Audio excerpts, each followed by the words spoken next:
or buckets. So it helps me, there we go, recording. It helps me just really categorize the projects in terms of, and remembering too, remembering them. But we have projects around supporting those that support. So supporting DSPs, supporting caregivers, supporting family members. We have projects support through technology. So focusing on some of those technology supports that help individuals live their good life. We have community partnership and community change projects. We have information and skills for individual projects, as well as exploring current models of services and payment. And so I believe these are all represented today. And so you're going to hear from the four projects around things that they're either going to pilot, things that they've been working on over the last couple of years, and this opportunity with some additional funding, they were able to bring those to life. Next slide. Oh, I have the control. Hold on. Let's see. Oh, I went too fast. See, this is what happens. So I want to highlight for you guys the Beads Innovative Pilot Project website, and I'll put this in the chat in just a few minutes. But we created a website specifically. I did not create it, but our web folks created a website specifically dedicated to these projects. And so you'll find if you go to this website, each project has what we're calling a one-pager, which is a snapshot. Again, they can't be described in one page, but it is one page of just some information around their project, really looking at goals, outcomes, which parts of the state. Some projects are they're pilots. These are pilots, so they're centered on just certain areas of the state. Others are impacting more broadly. So take a look at those. There's a lot of them, but they're going to be up there, and we're going to share additional information as well on this webpage. This is being recorded, as you probably heard. The slides will also be available. So check this webpage, and we'll put out an announcement, but we're going to put all of these recordings. We understand this is a lot of information. It's a lot of time, and people are busy. So these recordings, as well as the slides, will be available. I'll put, as the presenters are presenting, I'll put their contact information in the chat as well. So if later you have a question and you want to reach out directly to the grantees, feel free to do so. You can obviously always reach out to me as well. So we're going to go ahead and get started. You want to hear from them more than me. So let's see. We have presenting today, we have Tangram. We also have Morning Light and Tangram. They are presenting, they have a joint project together. And then we have LEL Home Services and Easterseals Arc of Northeast Indiana. So I will probably bug you guys if we're about 10 to 15 minutes. We have a full agenda. So if for some reason I'm telling you just to kind of wrap up, just because we want to make sure everyone has a chance to present. So we are going to get started with Tangram. And Joni, you have control of the slides. Thanks, Joni. And also, if you have questions, I'm sorry, one more thing, please feel free to chat or in the Q&A. I will follow these. We're going to save the questions to the end, but if you do have a question now, if you want to go ahead and type that in there, I can monitor that. Thank you. Thanks, Joni. Great, thank you. And thank you for the opportunity to share our project with you today. We're very excited about this project, both of our projects, and we just appreciate your time. If I can. Okay. So the project that I'm going to share with you today is about our adult changing stations. This is a partnership with the Indianapolis Public Library. So a little bit about Tangram. We support individuals with disabilities by designing services and supports to meet their specific needs and desires. We started as a Medicaid waiver provider in 1983 in Hancock County. We had some families that were looking for some alternative services, and that's kind of how we got our start. Since then, we've expanded to include Marion and the Donut counties, Tippecanoe, Lafayette area, and some other counties out on the west side of the state. We currently provide residential, community, behavioral health, and employment services. Just recently, we expanded to also have an ABA clinic available too. Again, we're partnered with Indianapolis Public Library. The library has a vision to be a center of knowledge, community life, and innovation for Indianapolis, and has a commitment to provide services for all residents. So a little bit of backstory, kind of to give you some information on why we chose this project in particular, when we work with individuals with disabilities, regardless of if it's an intellectual disability or not, if they have mobility issues or concerns, there's always that risk of not being able to be changed appropriately if they need that in the community, if they're not able to independently or with assistance use a toilet in the places that they're visiting. It becomes a barrier for them to be able to be in the community. We've had experiences where, you know, you're out and about and somebody needs to be changed and you don't really have the resources to do that. So you have staff that are having to lower someone to the floor of a public restroom, using a van, being creative on how to do that. And it's just not providing that sanitary or dignified option for individuals. So what our plan is at this point, what we will do is work with the library to pilot allocating space and installing adult changing stations in 3 of the libraries.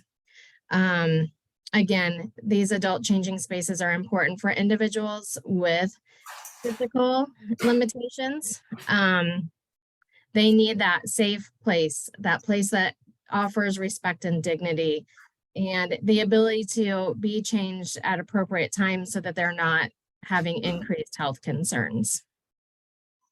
When we were kind of looking at the area of Indianapolis, we really identified about 3 places where there are adult changing stations that are readily available. Indianapolis Airport, the Children's Museum are 2 of those locations, and Riley Hospital is the 3rd. The issue with all 3 of those places is accessibility. Many of those places you have to pay to park. You have to walk a long distance to be able to get there. And it's just not really conducive to being able to be out in the community, to be able to access those places easily. So we partnered with the library in hopes that we can have centralized locations that are easily accessible and that there isn't a fee to have to pay to park in their parking areas.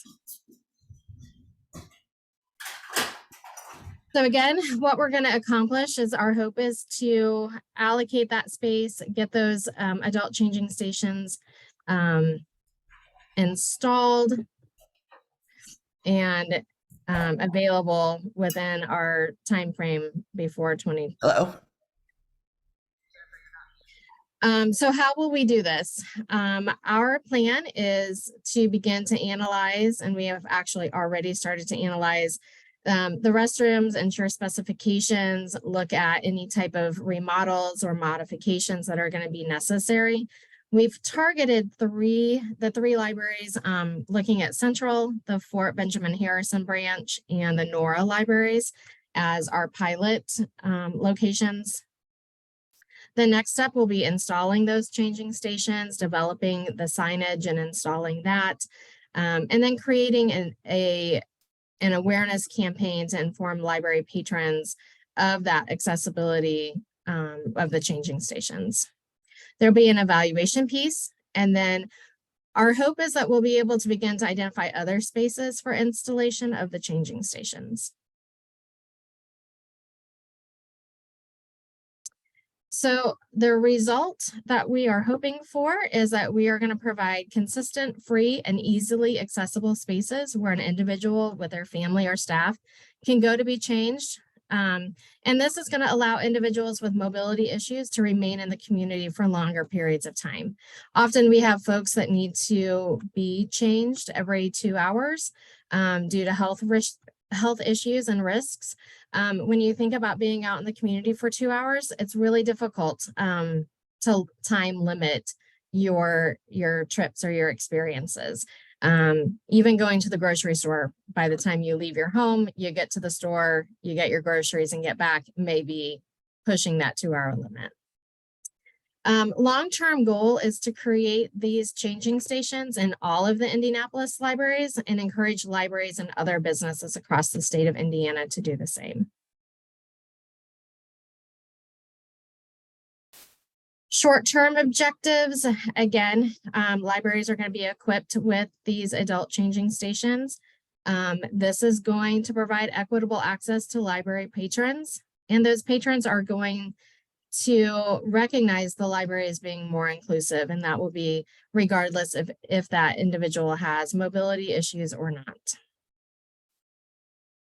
Long-term, our hope is that our individuals with mobility issues will have an increased quality of life, maintain dignity and respect, and caregivers are going to have the peace of mind knowing that the capacity is out there for that they can access sanitary and safe public restroom spaces for the individuals that they care for.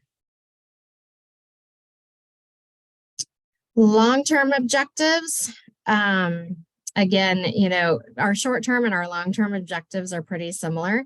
We're looking for that greater access for the community, for folks with mobility concerns, the ability to access amenities in public spaces, and therefore be able to engage in the community for longer periods of time.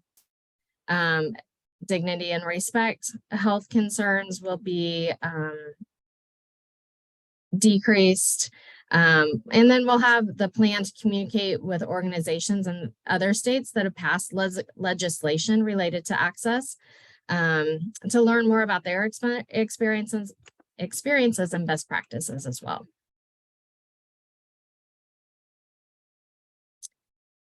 One of the things that we want to make sure that we avoid is that we kind of get caught up in funding issues. With the IPP grant, we're not able to use the funds for the capital purchase of the actual changing tables. So we're looking for additional funders and assistance in that area to support our project as well. All right. I will pass it back over. Thank you, Joni. Yeah, absolutely. I don't know. I believe it's Morning Light and Tangram. So I don't know if you want to turn it over to see if Matt, is it Ari? Okay, Ari.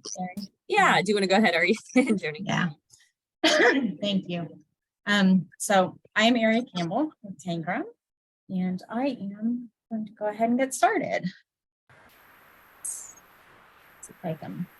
All right. So our grant is a hospice and palliative care training grant. I am our Chief Program Strategy Officer, and we're working in collaboration with Morning Light. Madison and I are going to kind of go back and forth sharing this presentation. So as Joni said, we support individuals with disabilities. We have been providing services since 1983. We were providing residential, community, behavioral health and employment, and our grand opening for our ABA is June 8th, but we have already started providing services. Morning Light, Abby Bryce Hunt Home, has been residents providing compassionate, respectful, and dignified care to Central Indiana senior citizens who are terminally ill and without resources since 2004. Madison, do you want to?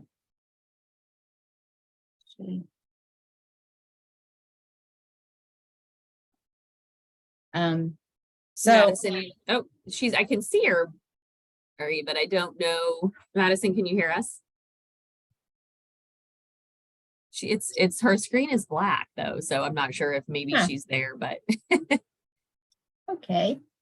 All right. So she just changed. There she might be here, Madison. Are you there? Oh, it's funny. Her name, it all of a sudden just changed the picture. So I was thinking maybe she was there. Okay. Well, I will go back. All right. Get my screen right.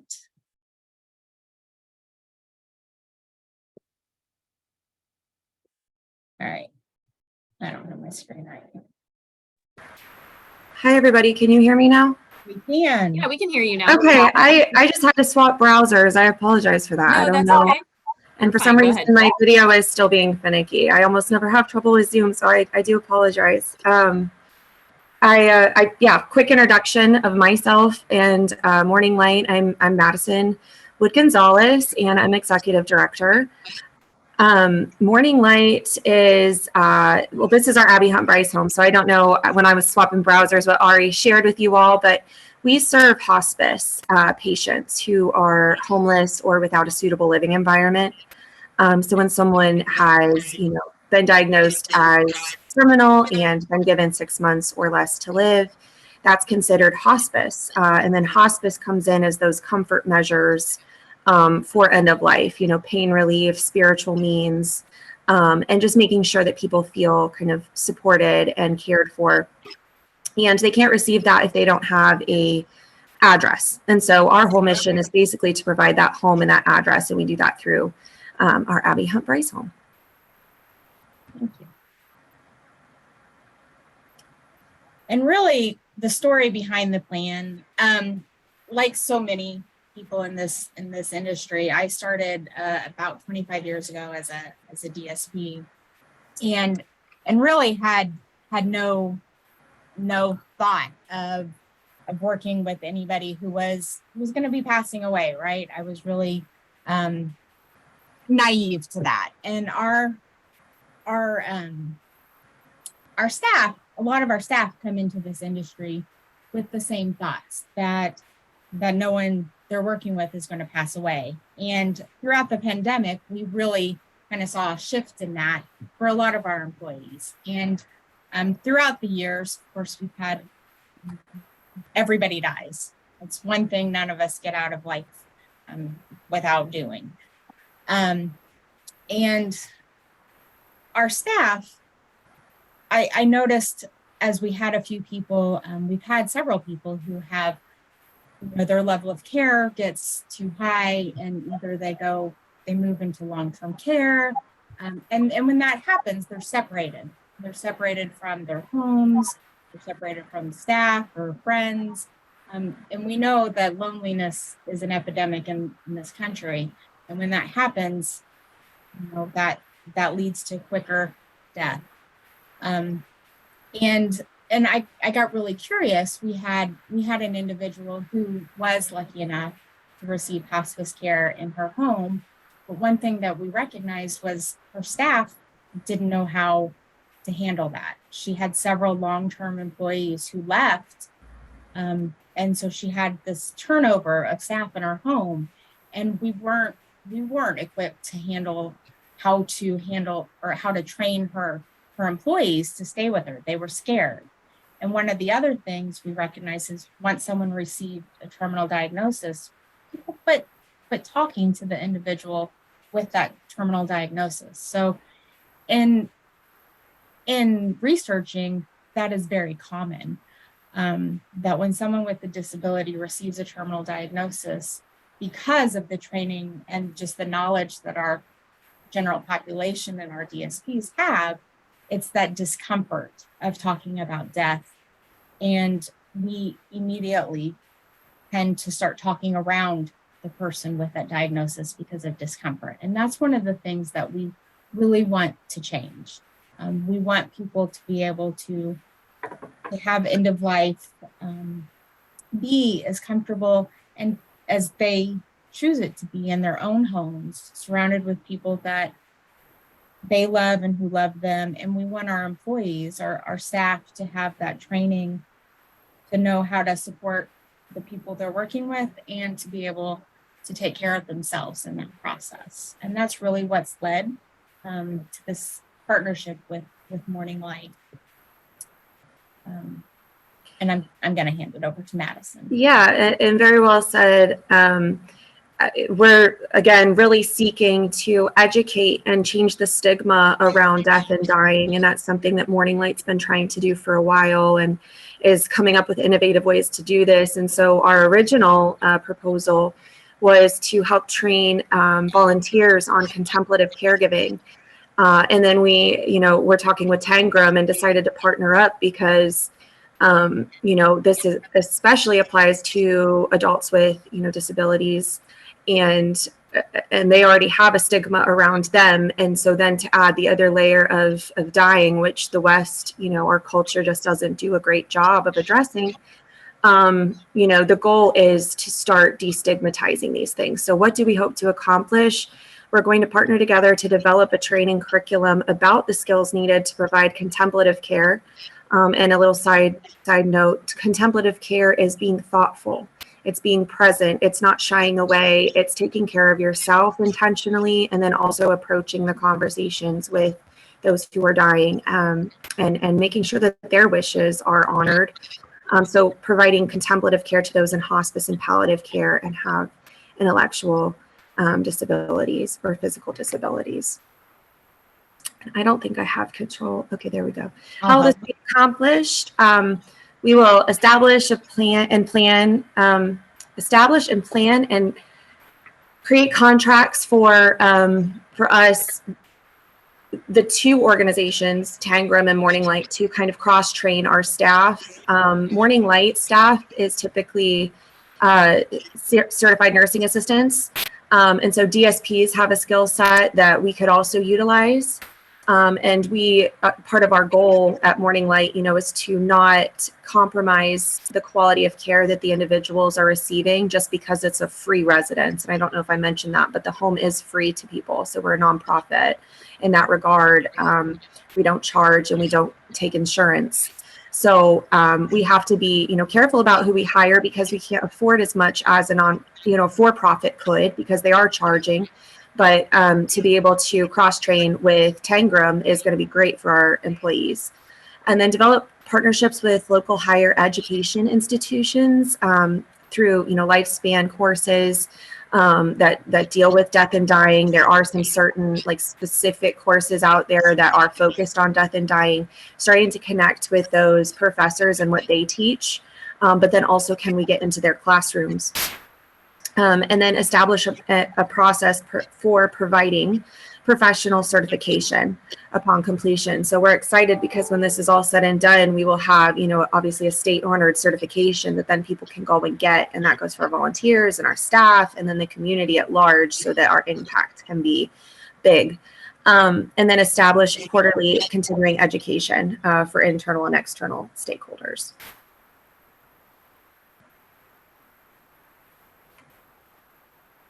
Then, do you want to take this one? Sure. Yeah. Sure. Okay. Our long-term goals are really to enable the Morning Light staff to establish a trained team of volunteers to mitigate their staffing shortages. Like so many people, organizations, Morning Light is really feeling the strain of not having enough volunteers, not having enough people. And so we're hoping we can help with getting enough, sharing some of our people to help with the Morning Light with that cross-training. We want to establish our staff, the Tangram staff skills needed to support our clients who are receiving hospice and palliative care to ensure that comfort level. And to more widely offer the training curriculum to educate about best practices in caring for people who are receiving end-of-life care, for everybody, but most specifically those who have disabilities.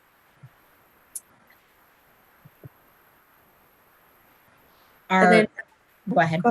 I didn't know if you just wanted to swap, but we'll go for it. Okay, short-term outcomes. Morning Light and Tangram staff report feeling knowledgeable about how to provide contemplative care and have an understanding of how to provide this to individuals with disabilities. We want people to feel comfortable discussing end of life. And then Tangram clients with disabilities and palliative or terminal diagnosis and or their families will hopefully report an increase in communication about their end of life care. So ultimately, we're hoping that this education helps people feel more empowered and comfortable with their situation, or at least supported.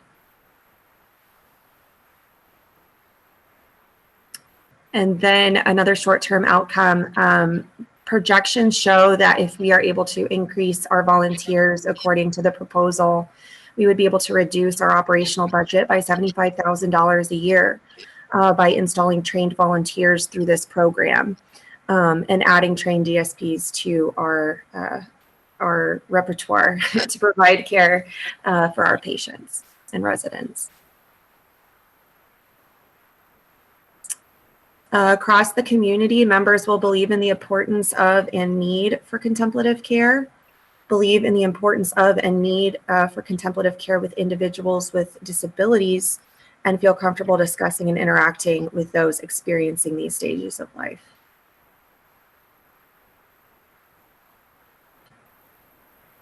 Do you want to take this one, Erin? Yeah, there are some things we do want to make sure that we're avoiding, and that's really that lack of interest or capacity in community volunteers. We know that we're already struggling to find volunteers, and external organizations may not have the financial means to compensate our organization. So, of course, it's that fundraising, looking for other grants.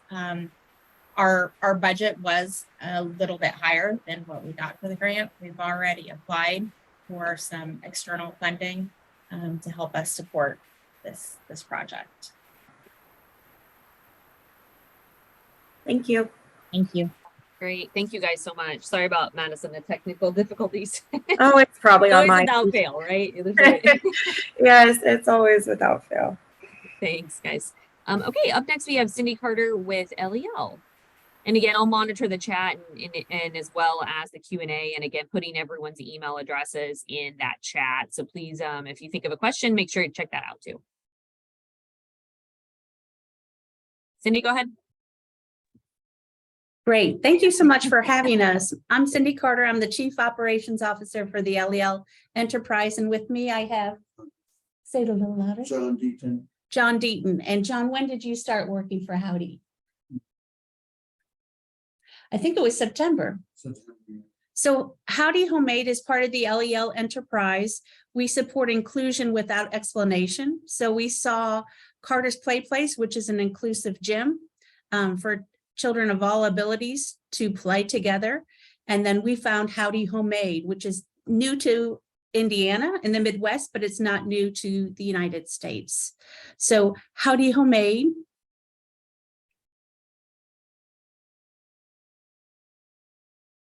next slide.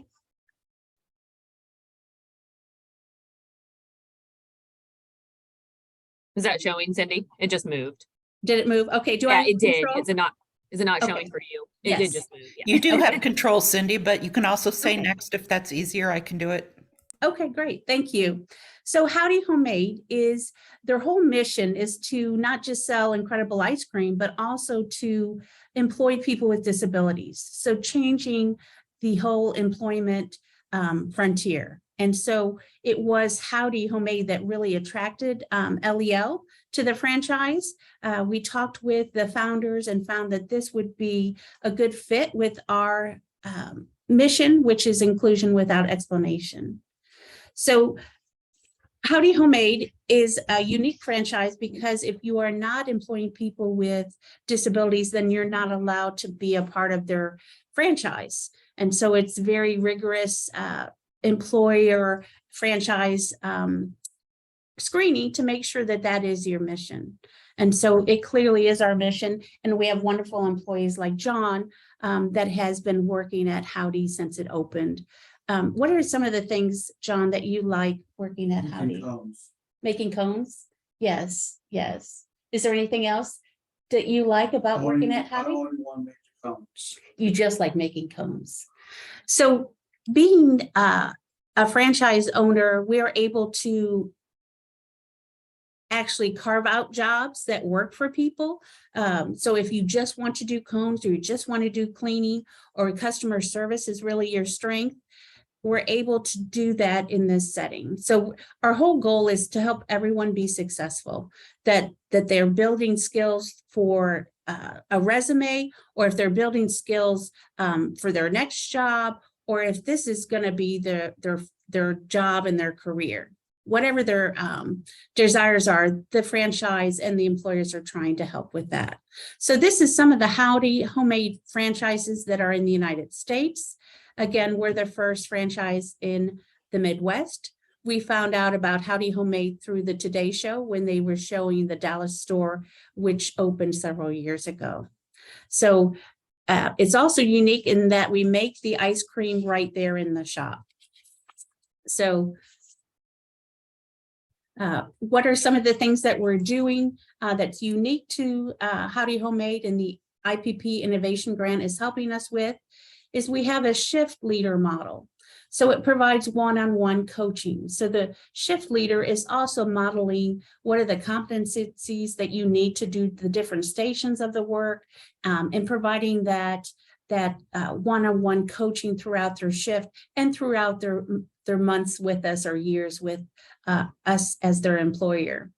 We've done some innovative training and accommodations, again, looking at the person, not at the disability. How can we help you be more successful in your job? We have a goal to build the competencies for real world applications, right? So we don't want to build just people that can work at any ice cream store. We want to build the customer service and the job expectations that will help you at any employer, and clear expectations and feedback. So we've had some employees that had unclear expectations, as all employers have. We've had employees come in and wanted to take an hour lunch break when they only have a 4-hour shift. So working with our employees, making sure that they understand that is not a natural expectation of an employee or an employer. For a 4-hour shift, you would eat your meal before the shift or after the shift. If you have a longer shift, then of course you would have a meal break, and helping them understand how do you do that. We also had an employee that was coming in and eating 2 scoops of ice cream when he started the shift. That is not a good work ethic or work expectation. And so we had to work with them also on when and how do you eat when you're working for a food employer. Challenges at Howdy Homemade. One big challenge for us is it's an ice cream store in Indiana. And when the temperatures go down, our customers go down. But we had the commitment to keep it open 12 months a year because job skills can be lost. So the IPP grant has helped with that as well, helping us have that continued one-on-one monitoring, continue to looking at the teaching and the mentoring to help not only build skills, but to retain them. We knew if we did close for months, then we would maybe restarting skills with certain employees. So that's a big investment also in the coaching staff. So it's double staffing. If you go to most ice cream stores, if they're open in Indiana during the winter, they have 1 staff, but we maintain double staffing at all times until all of our employees are able to work independently because they have mastered all levels of the work and are able to work at that level. We also have very high quality ingredients. So the ingredients in the homemade ice cream that we make there at the store are very expensive. And so it's not a cheap product to make.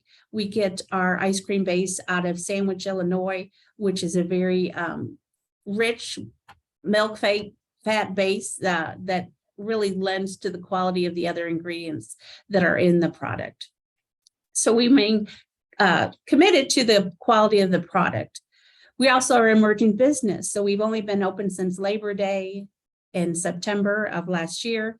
So we're still new to the market. We're located on New Jersey Street, just in front of Needlers in Indianapolis, Indiana. We face Alabama, which is right down the street from NARF, if you know where NARF is on Alabama Street. We've had significant cost at startup with all of the machinery, not only to blast the ice cream, to make the ice cream, and then also to keep it at the right temperature. So all of those freezers and all the ingredients has been a large investment. But again, we believe in the mission of Howdy Homemade to make sure that we are changing the face of employment, changing the mindsets of individuals that they can do the employment, and changing the community and employers' expectations that it is possible to help people not only get employment, to maintain employment, and then also expand their career paths. We've also had some challenges with marketing, which we continue to explore on how to get our message out, and how people will see that the customer experience that they will have at Howdy is different than any other ice cream store.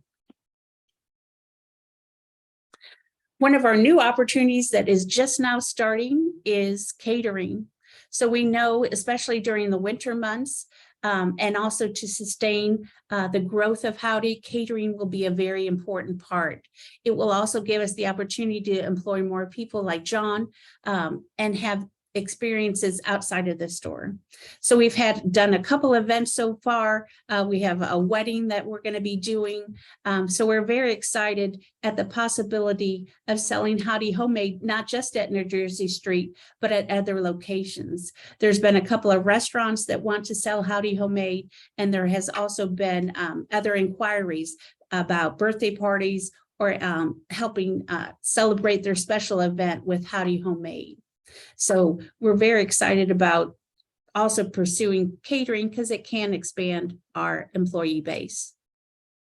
As an IPP grant recipient, and John, you make those waffle bowls, right? So John makes a lot of the waffle cones and waffle bowls.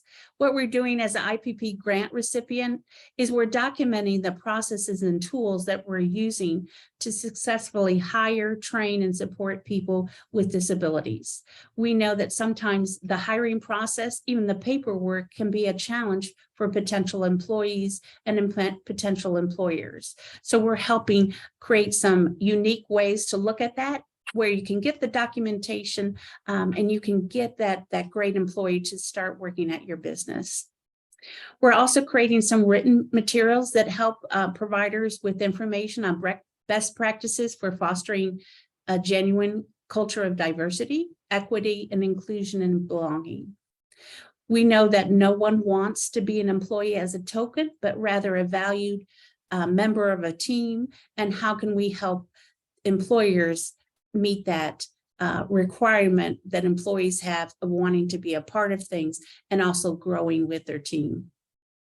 We're also creating 5 videos that show the hiring and support strategies in action and feature individuals with disabilities. So we'll be hiring actors and actresses to help us in different scenarios so that we can role play some of our strategies and share those with potential employees.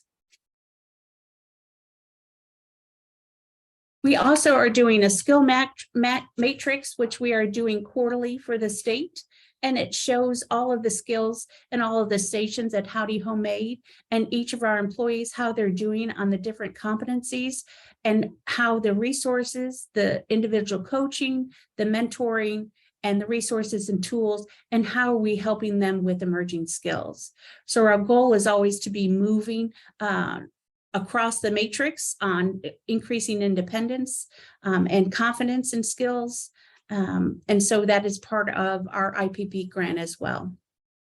Here's our location, our phone number, and our website. Is there anything you wanted to add, John? No.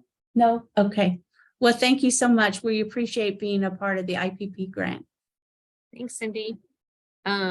Jennifer and I joke that we'll be spending lots of time for this project on location at And we need your technical assistance, so absolutely. It just might be lots and lots of visits to the ice cream. That would be great. John can. Thank you guys. Up next we have Easterseals of Northeast Indiana, the value-based approach to residential rehabilitation services. So Donna, I'll turn it over to you and Thomas. Great. Good morning, everybody. I don't know if Thomas is going to turn his camera on. He's camera shy, but he's also online with me this morning.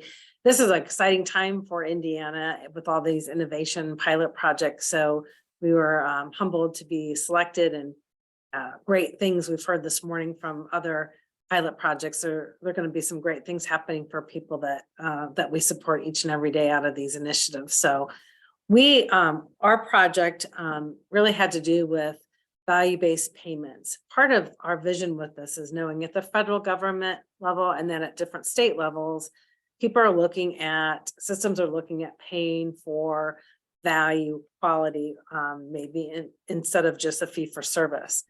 So we really took a look at what do we feel like our individuals that we support have some different experience and maybe with people without disabilities. And what we really found is that there's definitely inconsistencies with preventative health care for people with disabilities versus folks that are not. So we've basically kind of developed a program with our vision that this would be a way for providers to still work on the fee-for-service architecture, but also receive an incentive for accessing preventive health care for the people that we support. So again, there's a lot of research that healthcare has value in both health and financial overall, knowing at the systems level with the Medicaid being a big number for legislators across the state as well as across the country, how can we start better looking at what those value connectivities are? We're excited to be working with our pilot partners with the ARC of Greater Boone, Cardinal Services, DSI, and Wabash Center. Some of our expectations that we're hoping to accomplish is short term is that, clearly participants will receive all the applicable preventative care services for them, for their age, their gender, if there's specific chronic health issues that they need to be better monitored.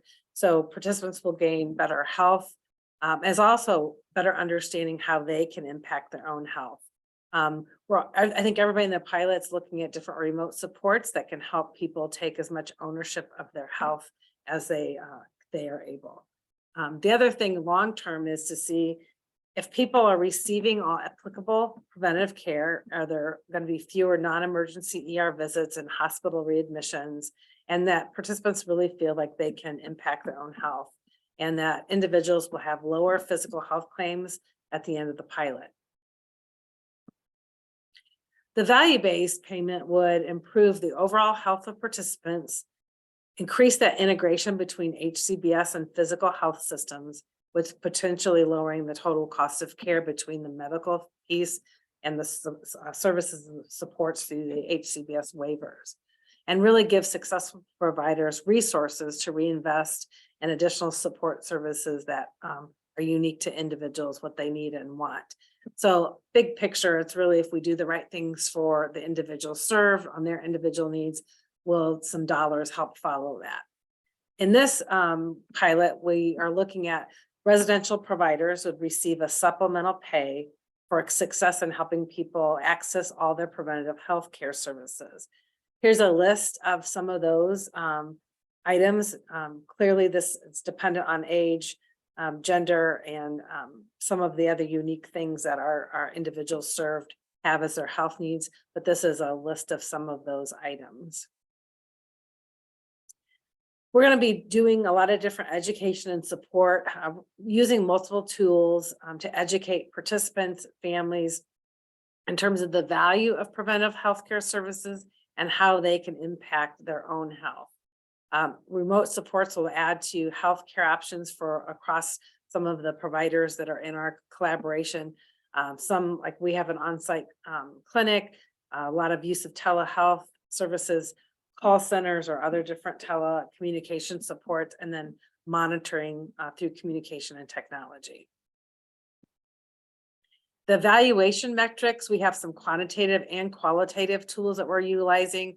So looking at the percentage of individuals receiving their applicable preventative care, that's measured both for each individual service and for the percentage for receiving all those applicable preventive care.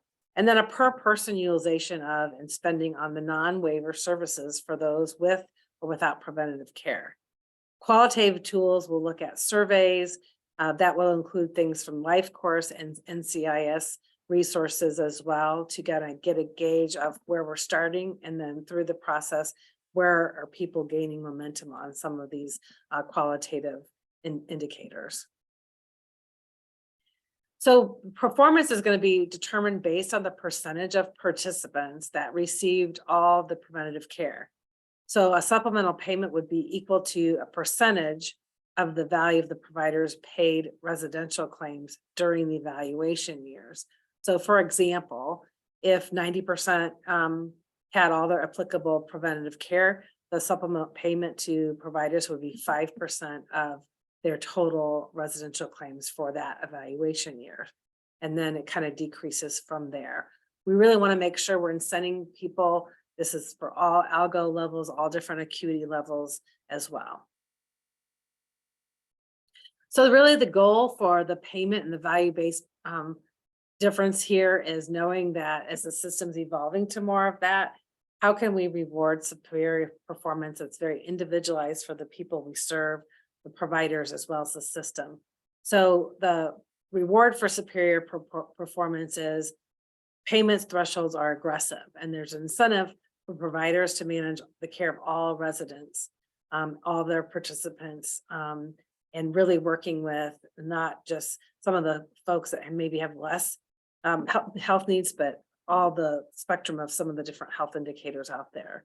And really an opportunity to have a revenue for individuals with greater needs, since payments are going to be tied to the residential claims, which are, tied to those algo and acuity levels. Those residential claims are tiered based on those needs. And so the providers will receive a higher payment for those with the greatest needs. And so really what we're looking to accomplish overall is for everybody to achieve their best life and do the most that they want to do.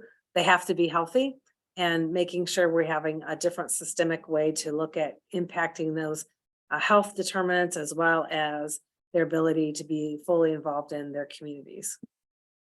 That's all we have. Great, thanks, Donna. There is one question that just came in, so since I still have you, can you, let's say if someone didn't want a flu shot or other preventative care, what would happen? Would the provider still be considered as providing all preventative care services to that individual if the other consented to services are provided? Yeah, it's definitely going to be individually driven for each consumer. So we would indicate that that was something that they declined to do. It's also just making sure we are making those things accessible for each of those individual needs, and always working on what their choice is in that. Great, thank you. Okay, we had one more question. I think to Cindy. I know, Cindy, you answered this, but I think it'd be helpful to share.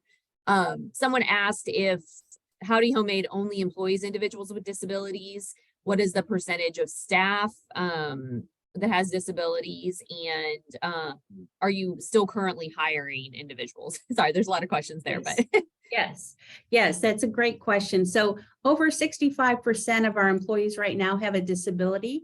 And no, you do not need to be affiliated with LEL Home Services. Actually, most of our employees are not. And we are hiring right now. So yes, if you are interested in working at Howdy Indianapolis, go to howdyindy.com, and there is a job application there, or you can call us and contact us to present your interests. So right now it is Camille Thomas, who is our recruiter. Her number is 317-702-8937. 317-702-8937. And because the weather is warmer, we are needing more employees. And so we are starting to train for our summer season. thank you. Okay, I don't see any additional questions or anything in the chat. I want to put up here my contact information, Jessica Harlan York, as well as the beads.help at fssa.in.gov. I think a lot of people are familiar with that contact. So if you have a question or a thought, or you want to get involved in one of these pilot projects, and you just are thinking about it, not on this webinar, please reach out to either of these. We're happy to also talk about the projects if you have ideas. Everyone on this call is interested in what our stakeholders and individuals and families think about this. So please reach out. Again, this will be recorded and the slides will be available on that particular web page that I was going to share as well. So 1 second, let me add that to the chat. I don't think I have anything else. Again, next week we will continue these. This is the fourth one of 11. And so next week, I'm trying to remember the dates. I believe I know it's next Friday. I'm trying to remember what the next date is. They are always at 10 a.m. They are not necessarily on the same day of the week, but please continue to join us and hear about these projects. Thank you all. Have a great rest of your week.